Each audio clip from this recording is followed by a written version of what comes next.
book of in Kings, Second Kings, I believe it is, where the story of King Solomon, who was involved in all sorts of political associations. Of course, he allowed his wives to set up all sorts of spiritual Baal type of worship platforms or so.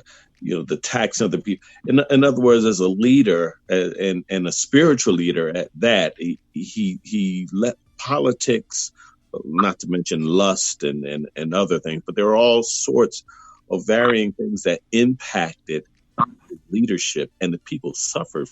People suffered greatly as a result of that. There were great financial benefits for the kingdom of Israel during Solomon's reign, but the religious sacrifice and the taxes, the using your abusing the people in the way he did to build the temple, and all the comparison that I'm making is our spiritual leaders here are aligning themselves politically and economically in ways that are not benefiting, in my opinion, their flocks or so.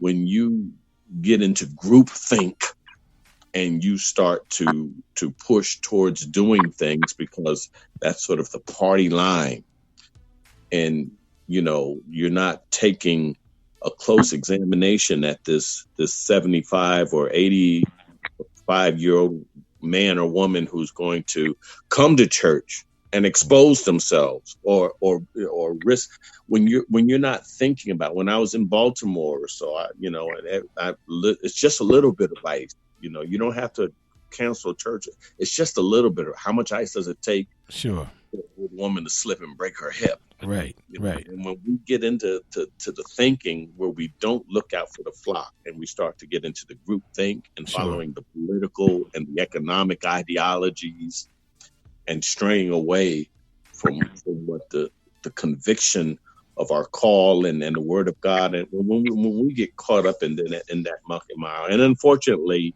I'll say it like I said, I'm here in the Bible Belt now or so, but I think there's a lot of confusion and a lot of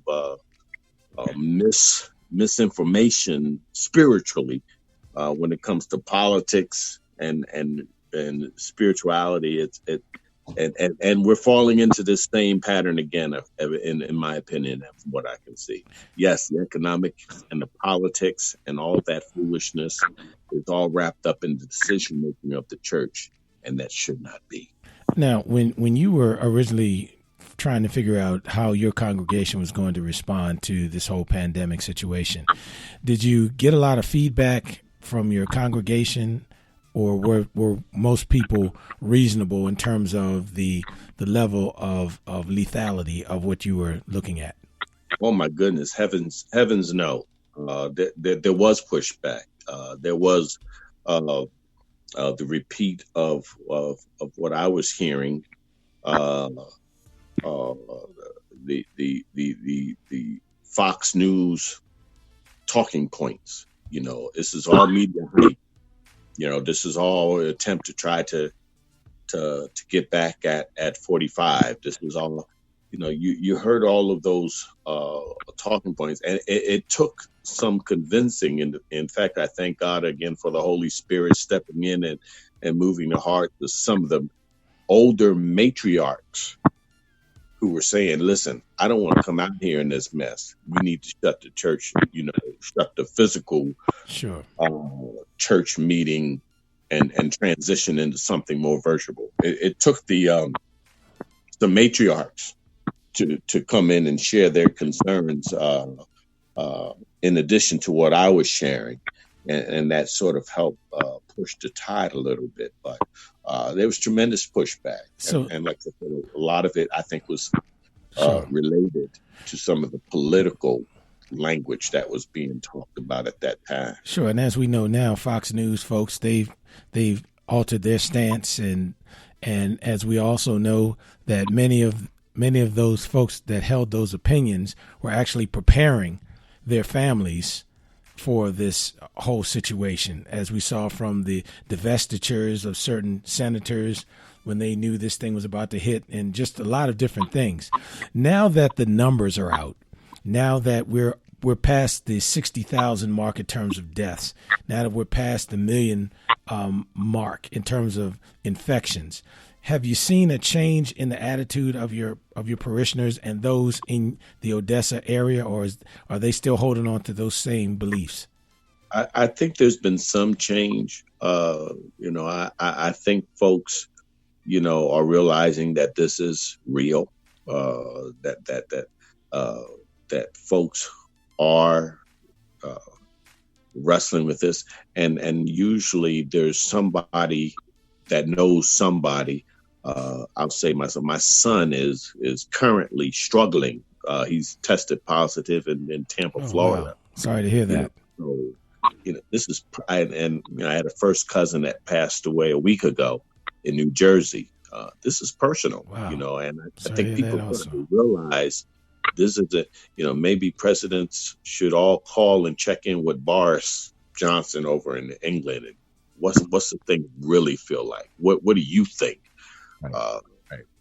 People are starting to understand that this is real. Yet there's still a lot of economic underlyings here in this part of the country. This is oil country out here in West Texas, and oil has kind of gone underneath the floor.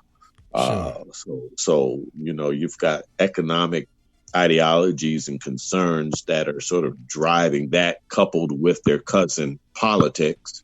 Mm-hmm. So people, although they realize this is real, there's still a contingent of folks that I don't think are really taking this as seriously as we should.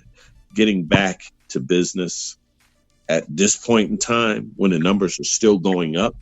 I mean, if we had a 2-week decline as the administration puts out there, if there was a consistent 2-week decline, I might be able to kind of sort of understand where you're coming from, but the numbers are skyrocketing. They're still going up. Sure. And we haven't even peaked yet. Exactly. And you're talking about opening up the movie theater, So just to summarize, your question is excellent. I don't think people really completely get it. There are a fraction of folks that understand how serious this is, but I think there's a large element of the society that's just kind of all over the place with this, and they're not quite I still people walking up on me. Young guy walked up on me today. I went to the store, to go and rush. He walked up on me. I mean, he was all up on me. Young guy, I had to look around and see if anybody knew who I was. All up in your civil rights. That's okay. Yeah, all right, Holy Spirit. All right. Excuse me back a little bit. That's right. If I was in Baltimore, I might have different reaction. That's right. You step back a little bit. But folks aren't taking it serious. No, we're not wearing a mask. All up on you. Wow. Well, you mentioned a couple of things, Dr. Hankins, and you were talking about the concerns of the mothers not the mothers. I'm getting ethnic on you, but you're concerned about the elderly matriarchs of the church and so forth. And I guess this question is more down Dr. Albright's lane. They talked about how this thing is spreading and you have to maintain your social distance and so forth. So as we're talking about opening things back up, can you kind of share with us, as we move into the fall months, as they're predicting, Dr. Fauci said that we're talking about now we may have a combination of the flu and this coronavirus thing. What are your recommendations at that point? Should people take the flu shot? Should they not be around people? Should they drink more lemonade? What should we look at? Because if this thing is as nasty as it is now, I can only imagine what it's going to be like when you combine it with the flu. Yeah, well, the concerns are that obviously that's going to complicate the whole situation more, because you're going to have more sick people who have flu-like symptoms, like coronavirus has flu-like symptoms, And so without, again, the testing comes into view because you be able to determine if this is influenza or this is coronavirus. Influenza usually doesn't kill us unless you're really compromised already. This coronavirus is killing us when we are pretty much okay, except, you may have something underlying, and everybody who's 60 or above generally has something underlying. You don't usually get through this whole program with nothing going wrong. Sure. So that it's gonna complicate the issue. However, if it depending on how complicated it is by what our actions are in the next couple months, because if we put everybody out there again, it's not going to matter either way, because we may be looking at the worst thing that's ever happened on earth. And that's what I think sometimes that people may have a trouble getting a grasp on, there hasn't been anything like this in 100 years. When very few of us have been around for 100 years, so you've never seen anything like this. But I think the other part of this is that the change is going to come after this. And we have to be in a position so that if another way, and that's what I just am so sad that some of the commentators, they're busy beating the hell out of 45, but we aren't getting to the places we need to. Like, we aren't really testing. I'm sure they're working as hard as they can on a vaccine. I know that. But the treatment and the testing, because for me, the only thing that's going to make me feel more comfortable if I'm in a building and I know everybody in there has tested negative. When you know that you can't tell if a person is contagious or not, then are we going to wear masks the rest of our lives? Or, it just presents so many different issues on so many different levels. Is my doctor safe? Is he infected? You just don't know without testing who's who. And so I wish that they would kind of get off bashing him and hopefully help him or be more encouraging that he get that testing, because he has the power to get industry, take over companies and have them get out enough testing, but he doesn't think it's important.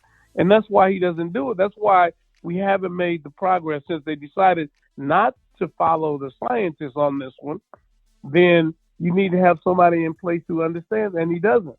So that, we could be looking at, maybe the next president before we get in place what we need in order to protect ourselves, because this virus is not going away.